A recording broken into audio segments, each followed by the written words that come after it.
जब भी किसी आरोपी को जेल भेजा जाता है तो उसे 3 तरह की जमानत दी जाती है। पहला होता है अंतरिम जमानत, दूसरा होता है नियमित जमानत और तीसरा है अग्रिम जमानत। अग्रिम जमानत आप नाम से समझ सकते हैं कि जब भी आपके ऊपर गिरफ्तारी की तलवार लटक रही हो, आप कोर्ट जाएंगे, आपको लगेगा कि गिरफ्तारी की ज़रूरत नहीं है तो जज अग्रिम जमानत दे देंगे। दूसरी नियमित जमानत जो होती है वो रेगुलर बेल है, उस पर छूटने के बाद ये तारीख तय नहीं होती है कि आपको किस तारीख को सरेंडर करना है। और तीसरा है जो अंतरिम जमानत, जो अभी केजरीवाल को मिली है। इस पे जब हम संविधान की धाराएं देखते हैं तो सीआरपीसी की धारा 438 ये कहती है कि किसी भी आरोपी को अंतरिम जमानत तब दी जा सकती है जब जज साहब को ये लगे कि उसके बाहर जाने से सबूतों के प्रभावित होने की संभावना नहीं है, केस में किसी तरह की कोई दिक्कत नहीं होने वाली है।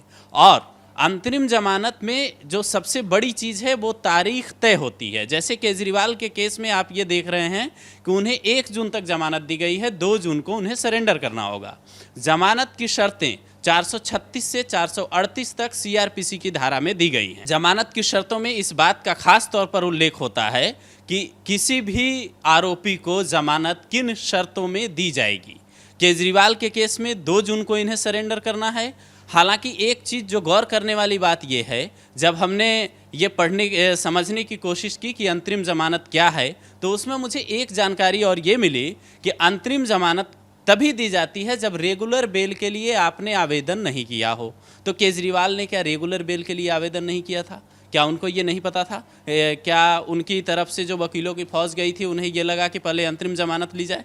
हालांकि एक चीज़ और स्पष्ट होना चाहिए इस केस में कि अंतरिम जमानत की जो तारीख है वो बढ़ाई जा सकती है। अगर जज साहब को ये लगेगा कि नहीं 1 जून के बाद भी केजरीवाल के बाहर रहने से कोई केस में दिक्कत नहीं है तो वो तारीख बढ़ाई जा सकती है और जो तारीख जिस तारीख तक इन्हें जमानत मिली है उसे भी कम किया जा सकता है।